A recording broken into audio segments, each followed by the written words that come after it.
Awesome.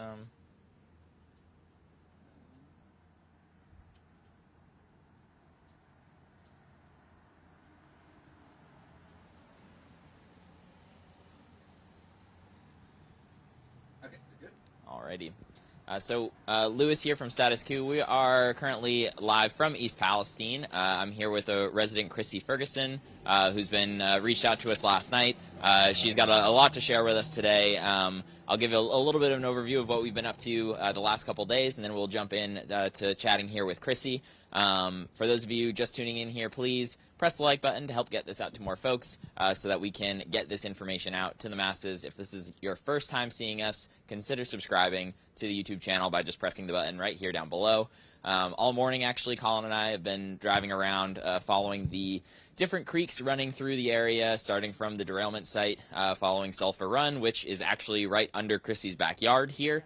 Which eventually leads into Leslie Run, where we've had lots of the kind of big aeration devices going on. There's also some aeration going on kind of just out of sight over here, where we stopped at first this morning, and definitely got a little bit more of a whiff of it than I wanted to get. Feeling a little bit of a headache now, but hopefully all good otherwise. We wore the respirators for the rest of that because it's definitely not worth messing around with.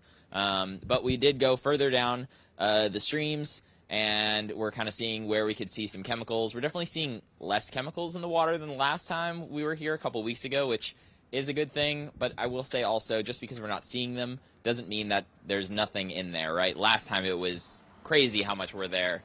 This time we are still finding it in some spots, but it's nowhere like we saw a couple weeks ago. Hopefully, you know, things getting a little better. But too, though, that all-day rain. Yes, we did get a lot of rain in between then, and we saw the floods that actually happened in that area too. But without further ado here, we'll get into chatting with Krissy here. So Krissy reached out last night, had seen some of the Status Coup coverage so far, which I will say too, thanks to our members who are enabling us to be able to continue these trips, because residents here are reaching out. The residents here are watching the videos as well. Yeah. So thank you all for being able to support the kind of reporting so that we can keep coming back here to keep this story front and center. But I guess, Krissy, do you want to just start off kind of from the beginning here, from how did this all kind of affect you from the start? Night of the derailment, you know, were you close to home? Derailment, I was home.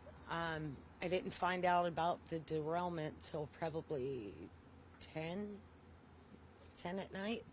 A friend called me. I had heard sirens, didn't know what they were, and a friend had called me and said, "Where are you?" I said, "It's 10 o'clock Friday. Where do you think? I'm home." So she said, "No, where are you going? We have to evacuate." So I said, "Well, let me call you right back." So I called up the police station, the non-emergency number, and I said, "Is East Rebecca being evacuated?" They said, "Yes, get out now."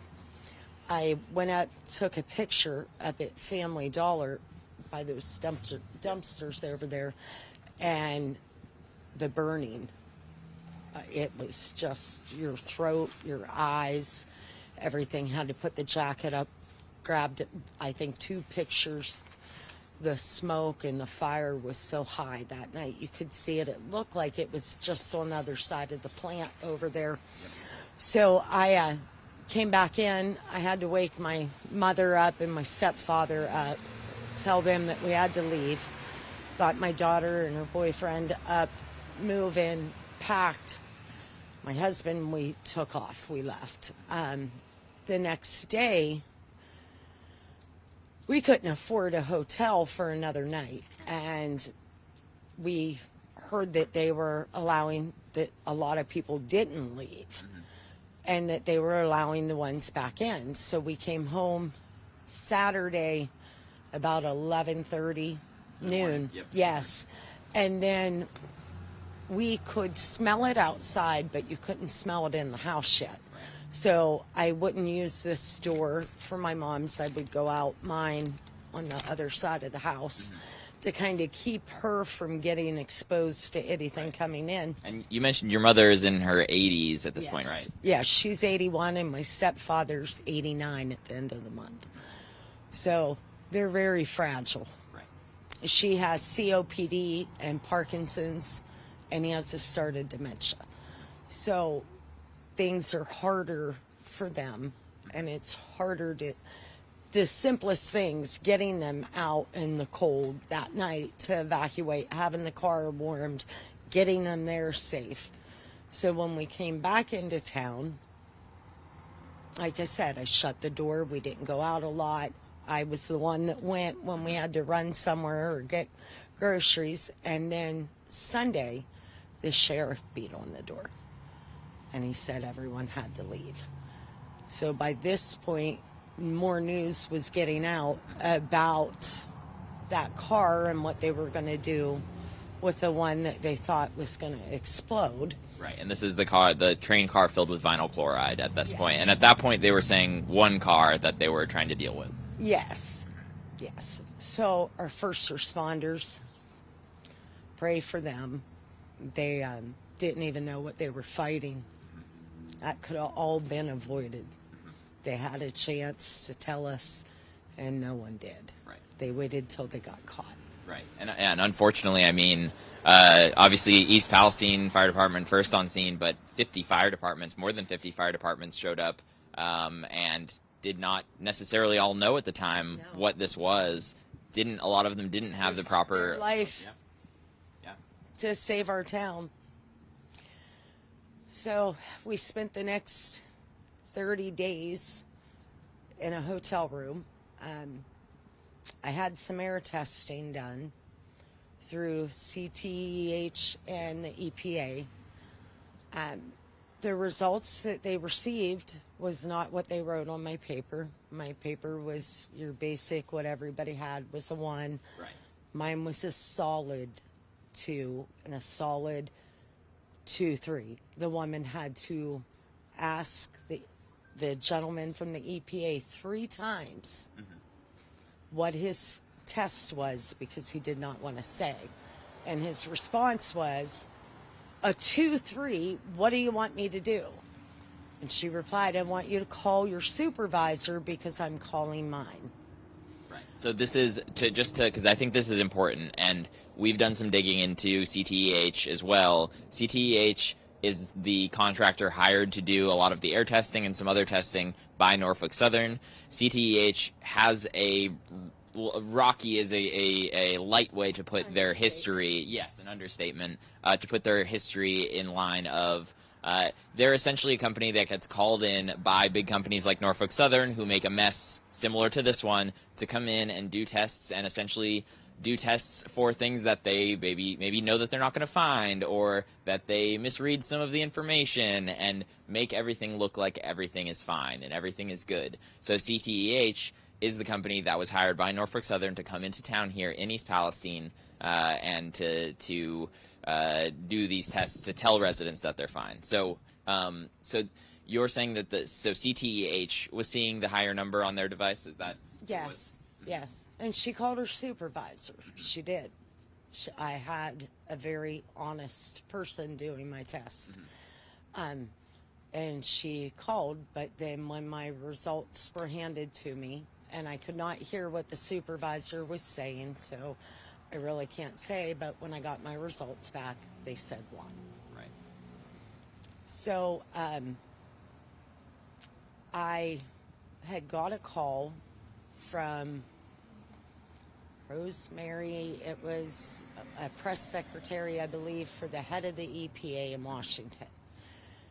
They wanted to come to the house, meet me, and I had already had the issue with the EPA with the testing. I was told he was EPA. And then when I went to supervisor about the results, he told me, well, it has to be for over a minute, has to be a solid reading. And I informed him it was a solid reading. Right. So after that, the head of the EPA came, and I had some questions, and I made some statements about that. I asked for soil samples with him. The Ohio EPA, she gave me her card. That's after I had said about Governor DeWine changing his phone number when we were trying to call him. to tell him that we were not okay in East Palestine, that he needed to talk to the residents instead of the railroad. And she gave me the card, and she said they would come back and do a soil sample, and it's been over a month, and I haven't heard from anyone. So not only did you see them with their test devices go in and have it be much higher. Beeping on my interview with the gentleman EPA from Washington, you can hardly hear us talking because it was beeping so loud during that whole interview. Nobody ever addressed that. They still said it was safe. Frankly, ridiculous that that's the case. You mentioned Governor DeWine as well. Governor DeWine's response to all of this has been all over the place. The first off, the miscommunication on so many things. One day, he says, "Oh, everything's fine, everything's safe." He comes in. The last time we were here, he did his photo op, kind of having a sip of the water, saying the water's fine, the water's fine. And then a week later, we see him in another interview, and he's being asked about the cleanup, and he verbatim says, well, it's going to take a while to make sure that the community is safe. Well, I thought you said that the community was safe a week and a half before. You're the governor of the state of Ohio. Your words matter when you say these sorts of things. Yes. Yeah. He should not have let us back into town until he knew it was safe. He put thousands of us in harm's way by bringing us back. The reason I was told is you cannot run a train through an evacuated town. So you bring us all back, and then you start doing air testing and water testing. That should have been done before any of us were allowed back. Maybe to grab our pets. I could see for those that left him here having to get back for that. I flat out, I'm not coming back to this house the way it is. And I truly in my heart believe it'll never be safe again. Not with the way the tunnels are cracked and the water comes up through, and East Palestine has not upgraded sewer systems in years. I want to talk about the tunnels actually for a second here. So for folks who are watching, basically, so Sulphur Run is the creek essentially that runs from very close to the derailment site through town, and then feeds into Leslie Run, into Little Beaver Creek, and eventually into the Ohio River. Sulphur Run through East Palestine, sometimes it will just be like an open creek, but in other parts of it, it's a little bizarre. It actually runs underneath several buildings, houses in downtown as well as right here. Go under the main street of town through those tunnels. We played in them as kids. Yeah, so that one of these tunnels actually runs underneath Krissy's backyard. And you were telling me that when the creek floods, it ends up in your basement? It comes up in our basement. It has for many years. Since I was a kid, I remember it coming up. And to be clear, Sulphur Run is very much still contaminated, right? I mentioned that other parts downstream are less bad. Sulphur Run is very much still contaminated. In the aeration stuff that they've got going on, I mean, I could almost throw a rock at it if I was standing in the road right here. They used to have it over here, and that's what was making the smell so horrible in the house. So to appease me with that, they moved it down a little bit farther. Right. And now, I mean, that's good for you, but there's also other people's houses now right where it's at, and there's apartments, it looks like, above some of the buildings over there. They still have not touched the creek beds, so it doesn't matter how much water they flush through that clean water until they address the issue and actually clean this up properly the right way. And it's going to take time, and it's going to take money. But if you want your residents safe, Governor DeWine's going to have to come in. He's welcome to stay at my house. If he feels it's safe, I would love for him and his family to come here. But I'm not going to be back in my home until one of them, either the railroad, the EPA, or Governor DeWine, lives here for 3 months, 4 months. And if they're okay, I'll consider coming back home. Absolutely. I don't blame you at all. And I mean, frankly, I don't know if you've seen this in the news recently. There's a big disaster happening here, obviously, still ongoing. But we saw how quickly the federal government in the last couple of days stepped in when a big bank failed the other day. That's got a bunch of venture capitalists who have a lot of money. All of their money is in it. And in less than 48 hours, oh, they fixed the problem. Everybody's going to be guaranteed all their money, all this stuff. Meanwhile, here in East Palestine, even President Biden to come help. Yeah. I've yet to see him. Yeah. And I mean, like, it would be a fraction of the amount of money to even offer everybody here. If you want to sell your house for the value that it was worth before, like, we'll make sure that your house is paid for. We'll make sure that this is happening. None of that is happening. No. And like you mentioned before, a lot of other folks are in the same situation too. You don't have the money to be able to afford, you know, in the initial thing, you can get the hotel for one night, but it's not feasible to be paying for hotels for multiple nights. It's also not feasible for people to have to jump through all of the hoops that the railroad is making folks go through with the assistance center and trying to get reimbursements. They've been good with me, but I think they know how critical the home is with housing for me and my family. But the point is my mom turning 82, my stepdad 89. They can't take on a mortgage. Right. To get a house this size. Right. It's going to take a lot more than what its value is. Right. And I mean, even now, it's like you try to sell this right now, or they try to sell this. No one's going to buy it. Banks will not even give you loans right now in the area for East Palestine if you want to improve your home. They're not doing it. No, that's terrible. And I guess so. After all of this with the EPA and everything, it sounded like some interesting things were happening. Something was left here on your porch. Do you want to talk a little bit about that? Yes. After I had stated about the governor and the EPA and called out a number of things, it was the day President Trump had came to visit, former President Trump came to visit East Palestine, come up onto the porch to find a tongue. An actual tongue. And we do, if you want to try to show a photo of it, we can. If it doesn't pop up on the screen here, we can't. And it is a, I mean, I don't know how else to describe it, but it's a tongue. The police and the FBI I have spoken with them about it, but it's definitely a tongue. And I will say, too, other residents that we've talked with who are definitely credible folks who have had issues here are having other interesting things happen. Ones who are speaking out quite a bit are concerned about potentially folks following them around and stuff. Some of it is, I haven't personally confirmed some of this, although I can say the last time we were in town, we did have, while we were with Ashley McCollum, this is okay, Colin. While we were with Ashley McCollum, we did have a car come up and start video recording myself, John Farina, with Ashley, and had been following us around. So yeah, you can see the tongue there. That is, yeah. Thank you for pulling that out. But so it doesn't necessarily surprise me that there is some interesting things going on. Again, it's hard to confirm some of this stuff, but again, while we were with a resident, it actually happened. We have the video on camera when I was here a couple weeks ago with John Farina of somebody following us down the street and you know, recording video and taking photos of us. So the intimidation kind of tactics are It's real. It's here. But yeah. Well, do we want to take a little bit of a trip through the house here in a second?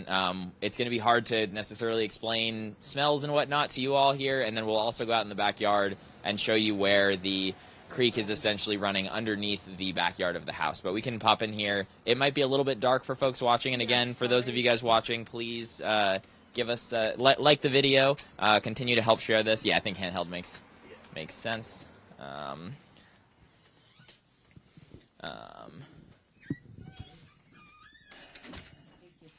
Yep. We're in the process of Yep, and yeah, so everybody in town has basically been thrust out of their house very quickly. So it's but you definitely still have an odd odor in the house. It is. And we had our Here, we can stand in here. we had the vents cleaned, Yeah. the register vents cleaned in our home, and when we did, they noticed a smell that they have never smelt before. They couldn't. It wasn't a musty shut up smell. It was a chemical smell. Right. So we had those cleaned. you would think that it would, and it did. It got out a lot. I'm sure it needed done before this. But since we've had it done, and we're keeping the thermostat at like 65, 60, 65, we've changed the filter twice in 2 weeks. It's pitch black again. Yeah, and we've seen a couple images of these from other folks too. They, basically once a week changing their filter, and a new filter goes from bright white, normal, like the color that it would be, and you pull it out and it's dark gray, black. Yeah. No. And we've never had to change a filter like that. Maybe once, twice a winter, but not ever like we are now. Right. This is just, I never dreamt in my wildest dreams we would ever have to go through this in our town. The trains always went fast through, but it still feels like a dream. You miss home. You want to be home. My mom is so homesick. And each day I had to tell her, she's like, do we get to go? Did you talk to the EPA? Do they have it clean? Does it stop? Does it not smell anymore? And each day I had to tell her, look, Mom, it's going to be a while. I don't know. I don't have an answer. And I try talking to her every so often about, well, Mom, God knows where you're going to be in 6 months, even if we don't. I'm terrified the fact that if it's not ready, they won't renew the lease in 6 months. How I'm going to have a home for my family. It's the uncertainty every second of the day that always is in the back of your mind when you're trying to sleep, rest, laugh. You're always wondering where you're going to be and if they're going to help. I mean, I'm so sorry that I can't even imagine the situation, it's, and again, I want to be clear here, like, this is very real for not just Krissy and her family, but for so many people. There are so many. I have friends that are getting sick, that their kids are sick. There's people that they slept in their car last night because they couldn't get a hotel room that I seen today. And it was cold last night. To not be able to have a room, it's because they can only go so far and it's booked. And then you hear him say, oh, she is the Ohio EPA that had said at the Senate meetings that she practically lived in East Palestine. She's here 8 hours a day. She goes to a hotel and spends the rest. That's not living. She can give up her room and stay here. I won't charge her rent. Please come stay at my house. Let a family that needs it have your hotel room. That goes for the CEO of the railroad. I invited him when I spoke with him. Nobody's taken me up on the offer, but boy, when they give the reports, they can say everything's good and that they're here all the time. They're not. Right. And I mean, frankly, I haven't seen many of these officials. I mean, we haven't seen officials in town this time. We honestly haven't seen any. Most of the media is not in town anymore either, unfortunately. No. Yeah. No, they're kind of forgetting about it now and moving on. Which is wrong. Let's step out in the backyard. Just my eyes are getting a little watery in here. Oh no, that's not your fault. That's Norfolk Southern's fault. It will happen. But and Tunnel is right over there. all through here. It'll There. It'll be difficult to see, but the tunnel essentially runs. Yeah, we can, if you want to walk over, you can stay here, Colin, and we'll just kind of point it out for a second, and then we'll come back over and we can finish over on this side. So the tunnel actually runs under a good chunk of the yard here. Right through these. It goes half under that basement of that house. Okay, so it essentially runs from just out of sight over here, right through here, and then actually, Colin, why don't you come over here for a second, and we can actually see the tunnel opening on this side. So we can see right over here is where Sulphur Run comes back out from the tunnel here. So it runs right under our feet here. Yep, go for it. That even goes under the city building Yep, in yeah. town. The water office. Yep. So you all can see now exactly what we're talking about with the tunnel running right underneath here, through underneath the yard. And again, as Krissy mentioned here, whenever this tunnel actually, whenever the creek overflows, it oftentimes can flood into her basement, which is obviously a concern. Here, we can scoot back into your yard here so we're not in these guys' yard, and then we can keep chatting a little bit more. Guys, if you're watching this for the first time, please press the like button, help get this out to more folks, and consider subscribing. You can just press the button down below to subscribe. Membership is important as well. I'll talk more about that in a second, but you can also find more about that at statuscoup.com/join. I mean, again, the situation, you mentioned the person needing to stay in their car, the needing to shift around hotels because they're booked. We actually talked to some people in the hotel that we're staying at over in Columbiana, and they were saying, yep, the hotel's booked on Friday night, so they actually have to move hotels. Yes. So not only are folks displaced from the homes that they've Grown up in, lived in, family, raised kids in. Now it's shuffling around and not knowing where your next night's going to be. Absolutely. I mean, so you grew up literally in East Palestine, you said, right? Yeah. I lived in this house all my life. Well, I moved away for about 4 years and came back. So it's got to be even harder then to, it's not like you've lived here for a couple of years. Like this house has, did you grow up in this house then? Yes. So it's got to be, I can't imagine seeing it and being like, am I ever going to feel safe in my own home again? No. I truly don't think I ever could feel safe when I can't trust results and they're not being honest and they're not testing for the right things. And when they do, they pick locations that they know are not going to give accurate results. Right. So when you have so much dishonesty surrounding you and so much just evil, I mean, this town never felt this way before.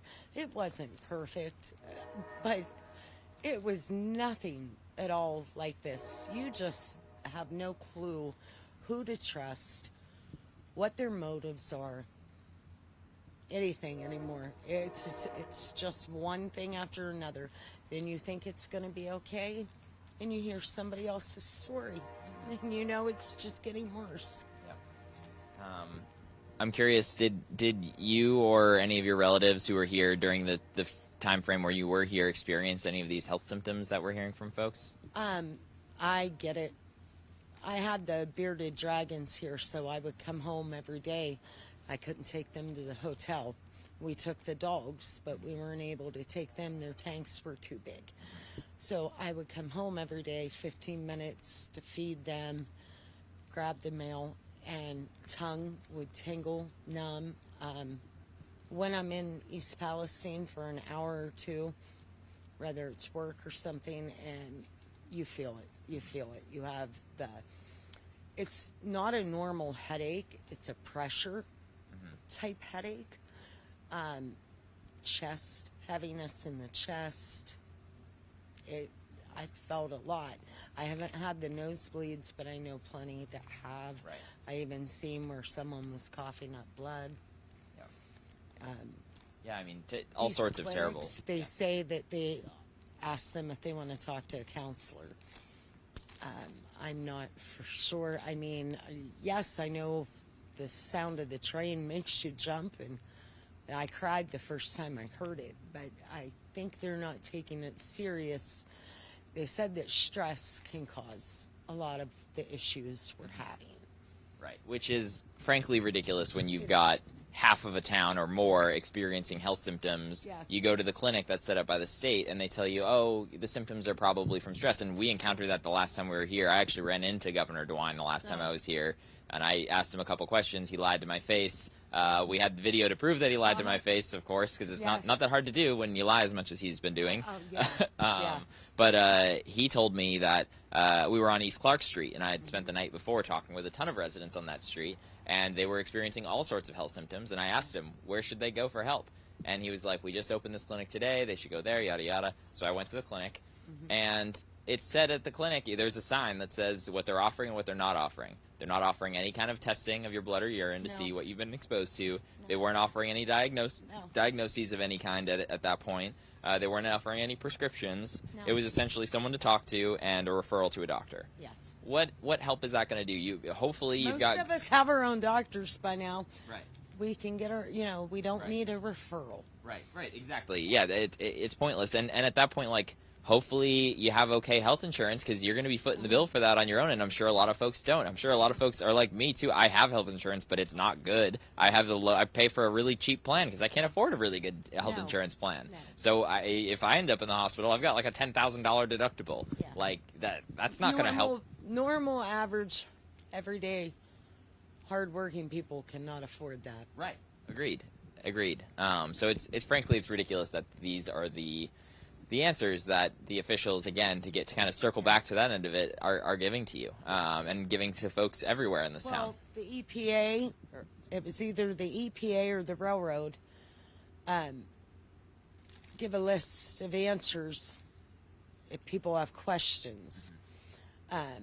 Like if you own a business and somebody would ask you a question, they would give these answers that you could tell them already written out.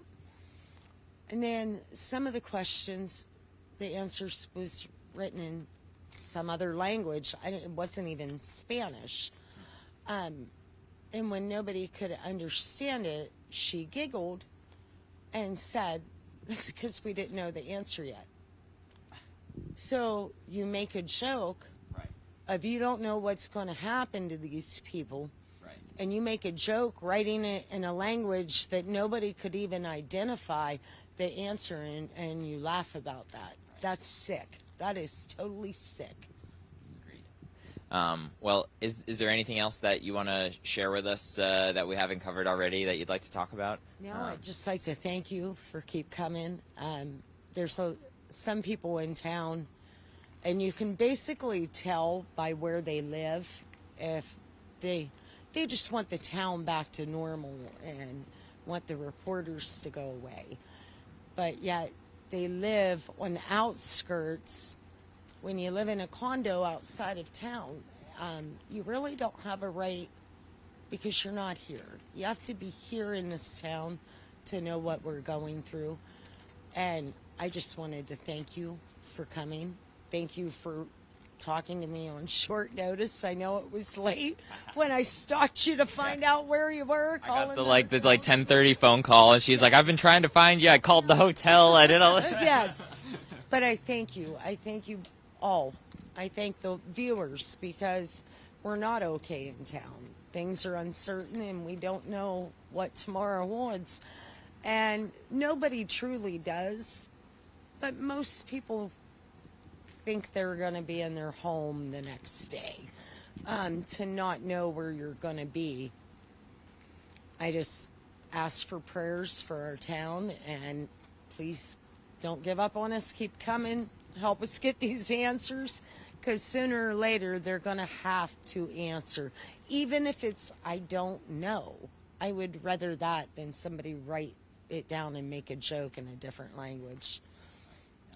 It's okay to say you don't know. I'd rather you be honest. Right. No, agreed. And I think a lot of folks agree with that. Saying you don't know is better than saying, yes, everything is fine. Yes. When clearly, things are not fine. Things are still not fine. I would be back in my home if things were fine. Right. Krissy, thanks so much for talking with us, and we'll definitely here we're wrong hands. Sorry. There we go. Okay. We'll definitely stay in touch. I'm gonna talk to the viewers for a couple more minutes, and then we'll get out of your hair here, folks. And thank you all. I mean, Krissy made the point already too. Thank you all for watching and supporting us. This whole thing is only possible because of our Status Coup members. So again, we've been on the ground here twice now. The first time I was here for about a week. We're here all this week as well again. We're going to be back again here at some point. We're not going to let the East Palestine people not have somebody to get their voices out. You heard it from Krissy. You've heard it from me the last couple of days. The media is all but gone and out of town at this point. We need to continue to cover this story so that things don't get swept under the rug, okay? There is absolutely shady things going on in town at this point. The cover-up is well underway. There's all sorts of shady testing still being done, a lot of things not being tested for that should be tested for. We're hearing from Krissy that she was seeing the results on the people's detectors, and they are not the numbers that she received on the paperwork. There are all sorts of things going on in East Palestine that are not okay. We need to continue to come back and continue to cover this story, and the only way that we're able to do that is through our members. The way to join is by going to statuscoup.com/join for literally as low as $5 to $10 a month. It is not much. It's a small amount. Literally, I'm sure most of you spend that on one of your cups of coffee every week or a beer at the bar. If you can support us for that amount of money, it actually goes a long way to making sure that we're able to continue pushing these stories. So again, statuscoup.com/join. We also put out some member videos and things like this. We do a monthly members call where you're able to actually come on and be in a Zoom call, ask questions of me, Jordan, the other members of the Status Coup team. So if you're able to do that, please consider doing so. Colin, do we have some super chats, or are they... We don't have access to super chats. Colin or Jordan or Zaina, if you are watching and have some super chats here, I'll continue talking for a second, and we'll do that. If someone can email them, that would be fantastic. If not, we'll make sure that we appreciate the super chats that have been sent. We'll see what we can do here for a second to figure that out. This afternoon, we're actually about to head out and go meet up with Candace, who's a resident we've spoken with in the past already. You've seen her before. Her and her children, unfortunately, many of her kids were getting sick. They've actually been able to get some of that relocation money and get out of town. So we're actually going to be driving out of town to go meet Candace. Very notable is that once she got out of town, her and her kids are feeling better. Go figure. So that's a story that we're going to be bringing to you later today. We'll see if we get super chats coming in here in a second. Sorry about that, guys. And again, membership is the way that we're able to do this. So we're going to be asking one more time here for you to be able to support this kind of reporting. Again, we've broken stories the last time we were here on the cleaning company that Norfolk Southern was hiring, not actually being hazmat certified, not actually cleaning the houses with the appropriate materials to clean chemicals out of these homes. Instead, they were here with germ cleaners, which are things that are going to be killing viruses and things like that. That is not okay. So it looks like we're not going to be able to get the super chats, unfortunately. But for anyone who did leave a super chat, thank you very much. We'll try to go back and find them, but seriously, thank you. Your support really matters here. It's tough for us to be able to pull some of them while we're on the road here. We kind of put this one together a little bit on the fly, but hopefully you enjoyed that interview here with Krissy. Again, if you're seeing this for the first time and you want to see more coverage from East Palestine, we have recorded so much content since we've been here the last couple days, and that is only possible because of our members. But please hit the subscribe button so you can make sure to see some new stuff. We did get a couple new members, though, so welcome new Status Coup members, Nathan and Diane. Nathan and Diane, thank you so much for joining. If we missed anybody else, my apologies. We'll try to get you in the next video. With that, I am going to start to wrap things up here. So thank you all so much for watching. Stay tuned. We're going to have a whole bunch more content posted. We also posted our interview that I did yesterday with Moo Blake, who's a resident that we spoke with last time we were in town. That was posted on the YouTube channel earlier today. Go ahead and go watch that one right now if you haven't seen it already. It was a fantastic interview. Moo is a great person and a resident who's been staying in touch with us and helping connect us with other folks here on the ground in East Palestine. We'll be here the rest of the week, so definitely stay tuned. Thank you all so much.